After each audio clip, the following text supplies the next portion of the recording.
Good afternoon, everyone. For those of you hovering by the door, come on in. This is going to be another amazing session. I'm very excited for all of you to listen to it, as well as myself. Right now, we're going to go ahead and have a great conversation about focus. We're going to be talking from the FinOps Foundation and GitLab. And I'm very excited to introduce, we're going to have Clément from GitLab come out here, but we're going to kick it off with Mike Fuller and Gregorio from the FinOps Foundation. So give them a very big round of applause, please. Thank you. Right.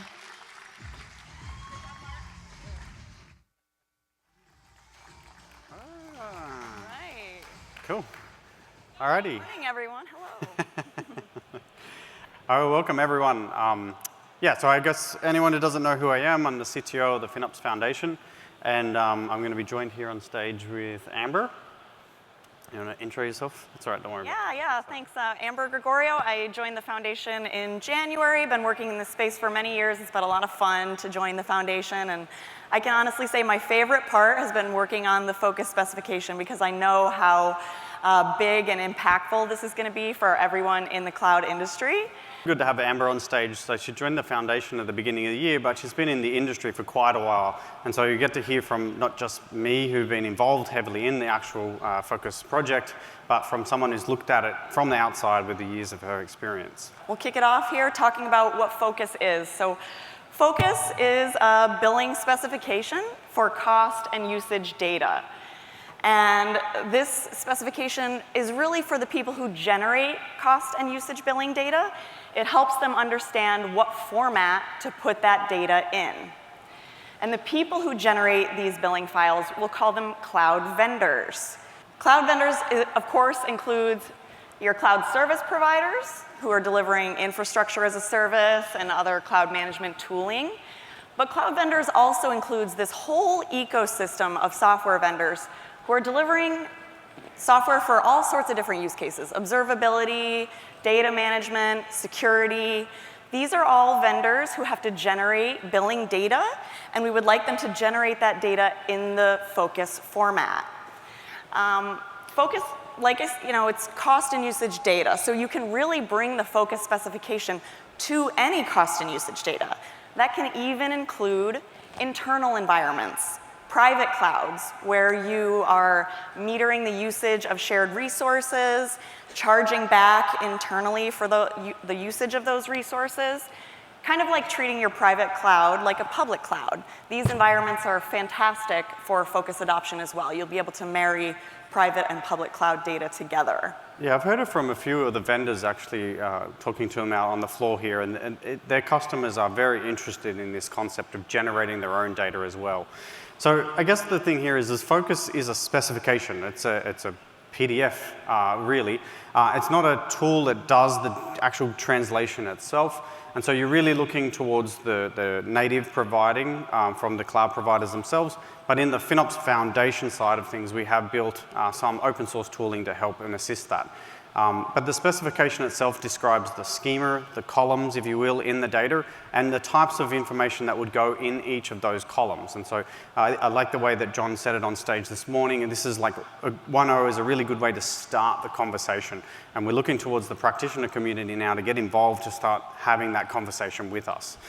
The data that comes from those native formats and conversion formats goes towards the FinOps practitioners, so those who are actually importing and ingesting their own data into their own tooling, but it also goes into the service providers, into your vendor solutions, and the service consultants in this space. And then it transforms the language we're using in the reporting inside of the business. And so I think don't think of it as just something that comes on the inside, like on the behind the scenes into the tools that you're using, but a way of using the same language. Those names of those columns should be translated to the reports you're using so that there's an easier way to have conversations across the whole business, affecting everyone who's doing FinOps within your whole org. Yeah, and once we have that data in this normalized Focus format, it's very easy for practitioners to bring that into their data pools or data lakes or whatever FinOps tooling they may be using. FinOps service providers can easily ingest all that data from different sources into the tools that they're using. And the interesting thing here, the really critical thing for our vendors is to understand that, your customers are going to be looking for you to support this. They're going to want to have all of their tools in the ecosystem be able to comply with focus. We saw in the State of FinOps survey that everybody's using an average of 4.1 tools. So it's going to be important for them that all of these tools are speaking the same language. All right. So when we think about who uses focus, we'll distinguish between the specification itself and cost and usage data sets, because they're different. The cloud vendors that we talked about and all of those vendors who generate billing files need to be very familiar with the specification itself. So you're going to want to definitely download that file, get very familiar with everything you see in the specification. Our practitioners, on the other end, they're ingesting billing data files, so they don't need to be as familiar with the focus specification, but they do need to know everything about the data set, the columns, what's in them, what those definitions mean, the nuances between build cost and effective cost. They're going to want to be able to generate queries using that data. Then we also have our FinOps vendors. They're really a subset of cloud vendors, but they're in a unique position in this ecosystem because they have to both generate and ingest billing focus formatted billing files. So our FinOps vendors, both tooling vendors and service providers, are going to want to thoroughly understand both the specification and cloud billing data formats. The big thing here is we're trying to make the life of the practitioner better. And all of the vendors, the clouds, understand this benefit.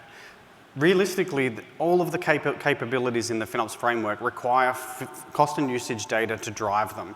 And if you're spending all your time just trying to figure out how to normalize, how to align that data, how to query that data, you're not spending much time actually doing the FinOps you want to be doing. And so the goal here is to make that easier, smoother, and less weight on the FinOps team so you can spend all the time in the world looking at the FinOps practice itself within your organization. All right. There are a lot of benefits for focus. It's great for everybody in the industry, really. Of course, our practitioners get a lot of benefits out of focus. And they get both a personal benefit and a professional benefit. So when we think about now we have all this data in a unified format, it makes it so that a FinOps practitioner can learn a single process to answer a question on any billing data set, on any cloud, in any FinOps tool, at any organization. So this means our practitioners' skills are more portable and transferable to different environments, organizations. This opens up career opportunities for them. There are also a number of organizational benefits. Yeah, and I think whether you're multi-cloud today, I used to say in my FinOps practice that we were only one M&A away from multi-cloud. And so the benefit here is you're positioning your FinOps practice in a position that can really take advantage of those new areas of spend that get introduced into your FinOps practice. If you look at JR's talk this morning, it talked about FinOps teams moving beyond the public cloud. And Focus is really positioning you well to take that journey without having added layers of complexity and added effort in order to normalize that data. When we look at our cloud vendors, there's a number of benefits here as well. Like Focus is great for everyone. The critical thing here to understand is that Focus makes it easier for customers, your customers, to understand the value of the offering that you're delivering. It creates clarity, which establishes trust in the data. And I don't think it's a big secret that trust in billing data has been a challenge, not just for practitioners, but also for vendors, because of the complexity of the data. So everybody wants as much clarity as we can have in our billing data. So Focus brings us that clarity that will help customers understand the value of what you're offering them. And of course, customers are going to continue to use offerings that they can clearly see are driving value for their business. And so for the FinOps vendor in this space, we actually believe it's a really big benefit to your platform itself. You don't want to be spending all the time making every connector for every type of source of data that your customers are going to be demanding to add to their FinOps data sets. So you're spending more time on the feature set, the thing that actually differentiates your tool, and less time on just getting the data into your tool. It means that your actual customers would be able to generate their own data sets, especially in that on-prem environments, and feed that information into you. So it becomes an open conversation about where more things can plug into your tool. And then by utilizing the same language in the UX of their tooling, we know, as Amber said, the 4.1 tools are getting used. It means that those tools actually work better together. And FinOps practitioners don't find the challenge of this tool says one thing and that tool says another. This tool's using this terminology, this other one's using another. It often becomes a sticking point for choosing which tools to use when you can't align what you're getting out of one tool versus another. Yeah, so the main thing here, and I think the big takeaway for everyone in the room is the goal of the project, whether you're a cloud, you're a vendor, or a practitioner, is that everyone spends less time lining up the data and normalizing it. Now, we can talk about what it is, but I would love to get Clément back out on stage to really dig into detail the stuff he covered in today's keynote. So we'll pass over to Clément. Clément. All right. Thank you.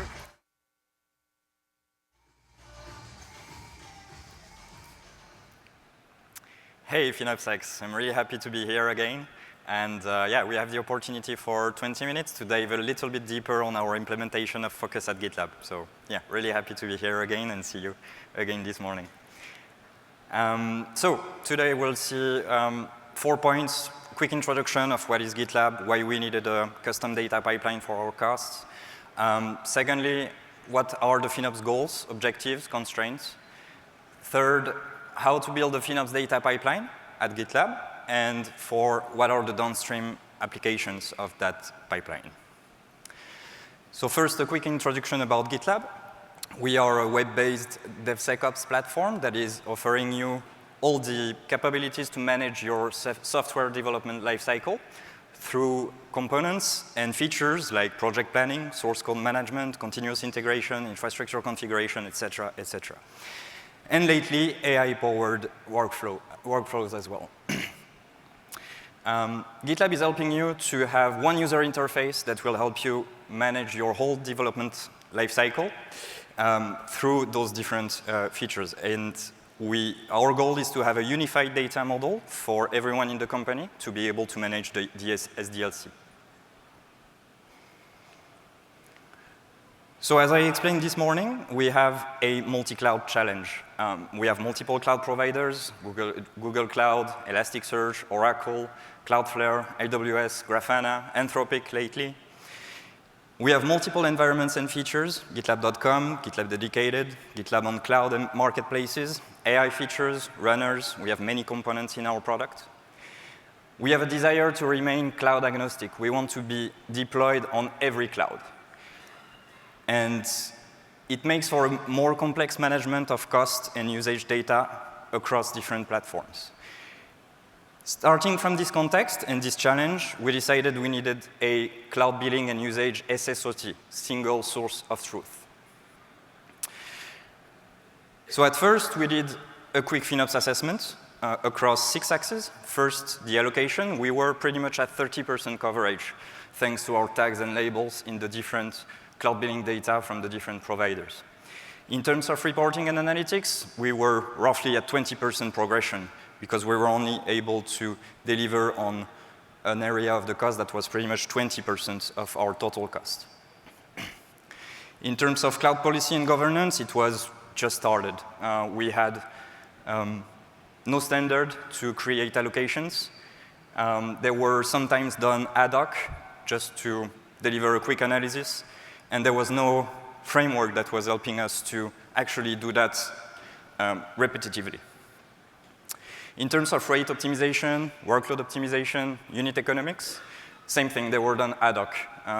We were making quick analysis. They were valid for a few weeks, a few days, and that's it. In terms of forecasting, planning, estimating, benchmarking, same thing, we were not very mature. First, we wanted to push for innovation, and the time spent on these items was very low. And in terms of FinOps education and enablement, nothing was started. There was no evangelism of FinOps in the company. Most engineers were not really aware of their costs, of their feature costs. And yeah, that was pretty much the status.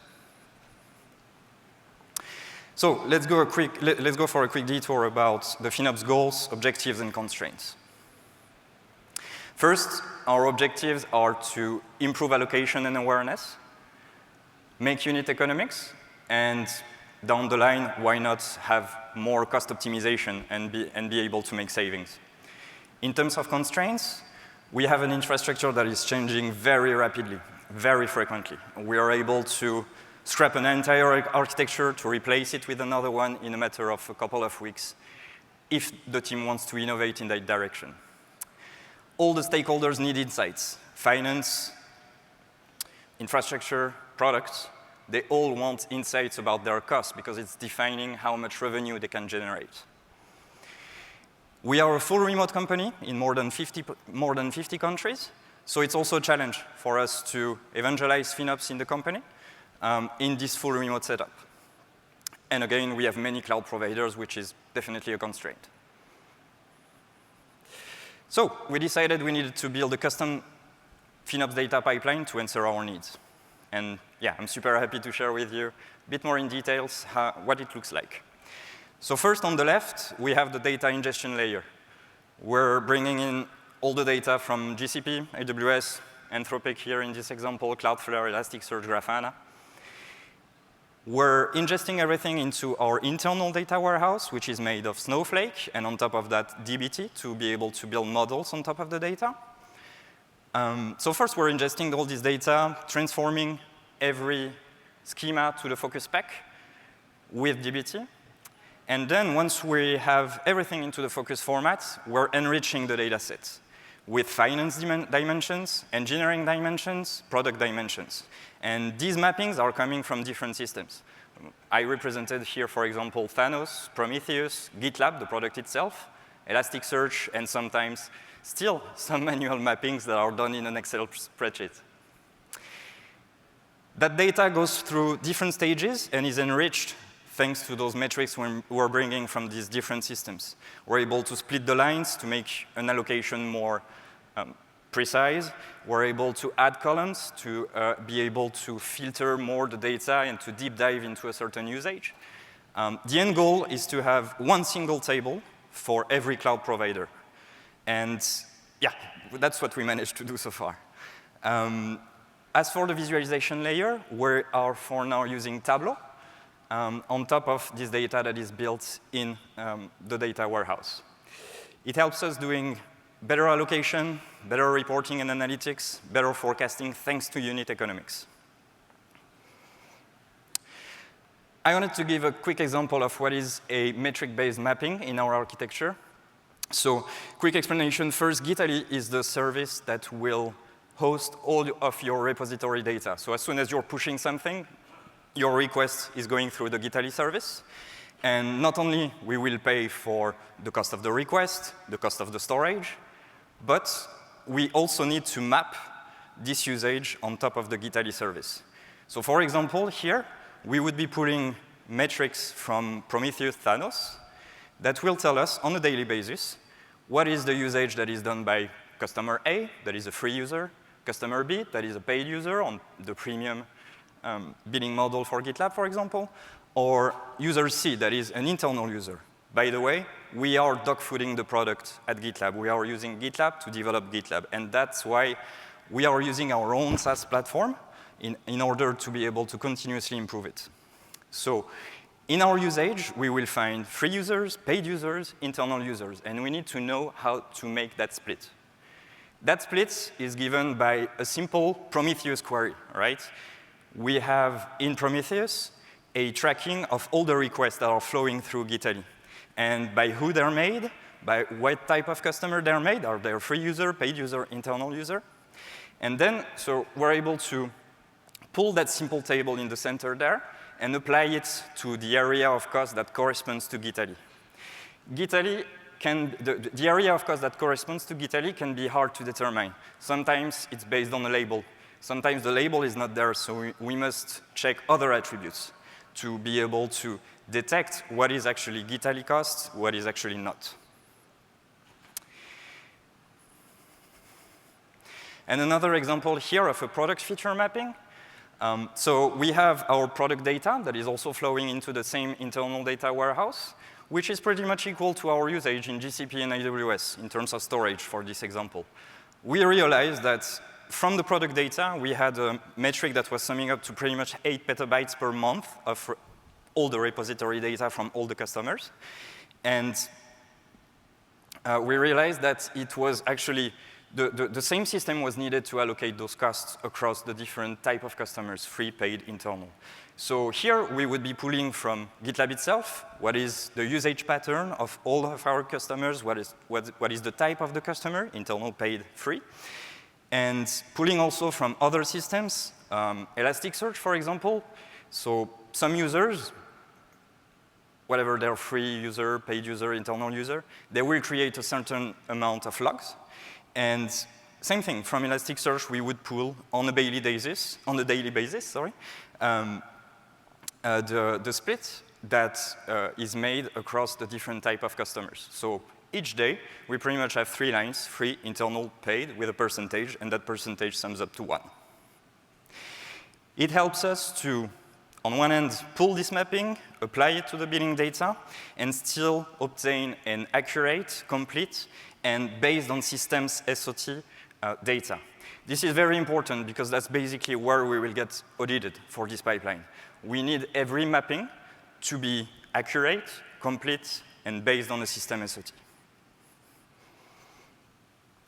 As for the results, this is what the data pipeline looks like at the moment. We have different stages. On the left, we're ingesting all the cloud billing data, all the different mappings I talked about, the product-based mapping, the metric-based mapping, and as a result, we had about 80% of the cost mapped on all dimensions. We're able to do fairly quick iterations with dbt, and that's where dbt is helping us to map everything into the focus format. And so we can obtain, at the end of this lineage, a single output table that is compliant, because every mapping comes from a system SSOT. So every mapping comes from an actual system in our infrastructure, which makes it compliant. And unit economics are made easy thanks to this architecture. Basically, you brought every data point you need to calculate the unit economics.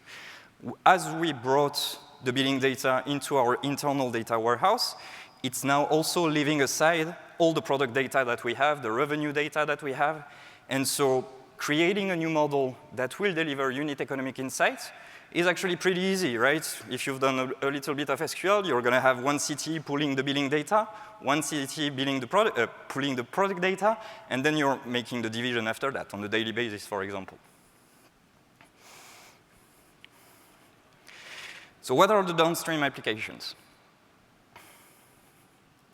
First, dashboarding, reporting. We were able to make executive dashboards where the executives are able to check a single source of truth with all the needed dimensions, the finance dimensions, product features, engineering, infrastructure. And also team-dedicated dashboards. So it's the same data set, just we're diving into specific filters, diving into usage, diving into cost. That's where we will deliver team-tailored insights, and we hope to create the need for unit economic insights for these teams. In terms of unit economics, our goal is to come up very quickly with a first iteration with a boring solution, that's also a value of GitLab, for a target audience. It's made easy with the metric-based mapping because everything is there. Every data point that we need is in the data warehouse.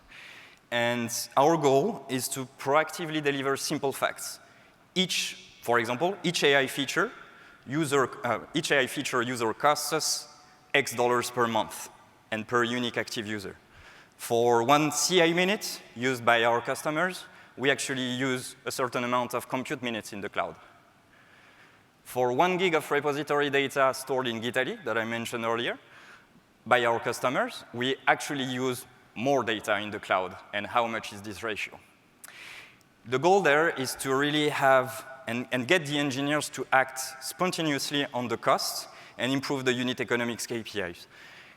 I think something that I really like to do with the engineering community is to come up with that boring solution about a unit economic insight, right? And any engineer that will notice that this KPI is bad, it's showing that maybe a feature is not economically viable, they're able to break it. And if they break it, they understand it.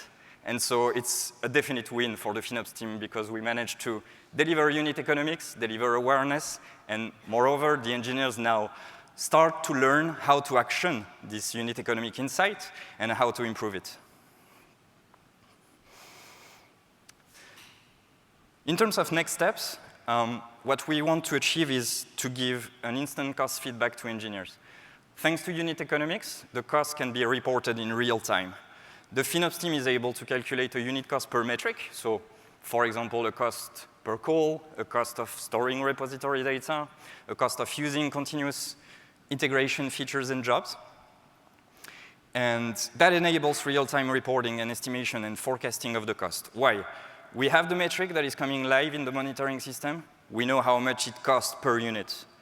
Engineers are able to not only see the cost behave in real time, but also to better forecast any feature they have in mind, any infrastructure change they have in mind. And thanks to unit economics, we're removing the complexity of knowing, hey, how many VMs am I going to need to run? What is the actual architecture will I be running? Because we're just going to come up with a unit price per CPU, per RAM, per request, per user, for example. And if they have a great idea on the forecast of these metrics, they can simply make the multiplication and achieve a better forecast than before. It's also a great way to educate our engineers because we're basically able to report back in the tools they're already looking at, in our case, Grafana and the monitoring systems. Now we'll go over some outcomes and stories that we had during the last year and a half at GitLab, and where it is showing what are the benefits of this custom pipeline. So first, we have a faster ingestion of new billing data and usage sources. We went from a quarter to a few weeks to ingest new AWS and GCP accounts. We have a single source of truth, a unified view. We have faster decision-making. Unit economic insights exist as soon as a new feature is GA. That was actually one of our requirements as well. We get insight like a cost per user, cost per request, cost per unit stored as soon as a feature is out. That's really helpful for sales to decide on pricing. That's really helpful for engineers to accurately forecast their costs. Thanks to the focus format, we were also able to unify the methodologies. Basically, with the focus spec now, as the terminology is the same everywhere for every cloud provider, we're basically able to educate finance as well. And we want finance to self-serve those insights. So we're able to give them queries that they're able to run themselves in the warehouse and observe those KPI behave almost in real time. And finally, there were multiple spontaneous cost optimizations from engineering and product teams because we were showing those shocking unit economic insights. Coming up very quickly with a unit economic insight as soon as a feature is out is vital for GitLab because it's defining everything and our revenue after that. So we did, again, a FinOps assessment after building this pipeline. We're still not perfect, not 100% everywhere, but it's way better. We reached 80% of coverage in terms of allocation. That means that we still have 20% of the costs that are still a gray area, but we're able to also allocate them thanks to sometimes manual mappings or mappings that are not enough granular, right? That we can only apply on a week level or month level. So they're not perfect, but at least they give a great idea of what is the allocation of 100% of our costs. In terms of reporting and analytics, we're almost there. I would like to see more custom dashboards being asked by the teams, but yeah, it's already a great achievement to reach that status. In terms of cloud policy and governance, every mapping that we did is coming from a SSOT, a system SSOT. So that means that every metric coming from infrastructure is used for mappings, and it's considered compliant because that data is coming from the source system itself. In terms of optimization, rate optimization, workload optimization, unit economics, same thing, we're almost there. We managed to reach 5% savings on a quarterly basis since I started at GitLab, so a year and a half ago. In terms of forecasting, planning, estimating, benchmarking, we're almost there as well, 50% progression. It's better, we have more efficient forecasts. We are able to be in a 1%, 2% range of our 6-month horizon forecast. And finally, in terms of FinOps education and enablement, it just started. We have a FinOps internal community getting started, a new Slack channel where engineers can ask questions. We're also posting some regular updates of what's happening in our cloud billing data, what new unit economic insights were out, so that everyone can have a look and collaborate on these insights. And finally, as a conclusion, I would like to talk about the future of focus because I think it's really useful for us and for everyone here. We have a faster time to insight. I think that's really important. We are transforming the cloud cost analysis from quarterly reports to near real-time insights. That's really important to educate our engineers. Our engineers don't want to see data that is from 1 week ago or 10 days ago. It's not interesting. They want to see what's happening today. We have a single source of truth. We're eliminating data silos, and we're obtaining at the end of the pipeline a unified view of multi-cloud spending. We're able to do more data-driven decision-making. So with that, we're able to empower the teams with unit economics data to make informed products and engineering choices. We simplified cloud cost management, simplified FinOps. We removed complexity in order to foster a culture of cost awareness across the organization. And finally, we are using an open source standard and growing specification. And I would like all of you to participate because we still have many sources to map. We want to ingest Cloudflare data. We want to ingest Elasticsearch data, more smaller providers into the focus format. And the community will help us doing that, I hope. And that's pretty much it for me. I would like to thank GitLab for giving me this opportunity to talk in front of you today. I will pass the mic to Thank you. Thanks, Clément. It's really awesome to have GitLab as one of the early adopters, finding value in the actual focus data set. And I hope that by next year at FinOps X, we're hearing from many of you in this room about how you're using focus in your own practices. So like JR said this morning, Focus 1.0 specification is out now. It is a 50, 60-page, really boring read for everybody in the room to go and get. But actually, the reality is we wanted to make it more accessible to all of you in the room. And so we spent some time building out a focus column library. Yeah, we try to make it a little bit more interesting for you so you don't have to spend all that time in the PDF specification. As I mentioned earlier, our practitioners really just need to be familiar with the focus data sets. So we've built for you a column library. If you go on the Focus website, we have all of these columns available for you. You can see here, you can go in there and sort of search and check out the relationships between the columns. You'll see related capabilities and use cases. And this will give you a way to explore all of those columns in the data set, get really familiar with them, understand what those column names mean, what types of data to expect to see in the files, and really become familiar with the column data set, the data set itself. So that's on focus.finops.org, and you'll notice that it was linked to FinOps use cases. And so the practitioner community inside of the Focus project started out in the early stages of the 0.5 to 1.0 development building out what are these use cases that we're trying to solve for within FinOps.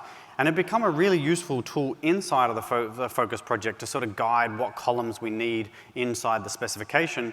But we wanted to bring that value to you, the practitioners. And so we've taken all of those use cases and then built them out into a use case library on finops.org.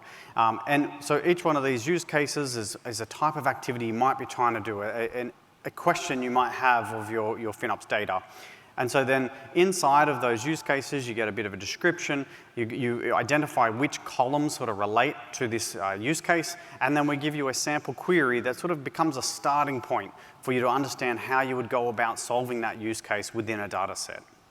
This really lowers the barrier to entry for any FinOps analyst in the room, and we hope to build this library through community feedback. So make a suggestion, please let us know what are the use cases you need to see here, and then we'll continue to rev the actual library itself to make it even more and more useful. And so the real big thing here is it's time for practitioners to start exploring the data.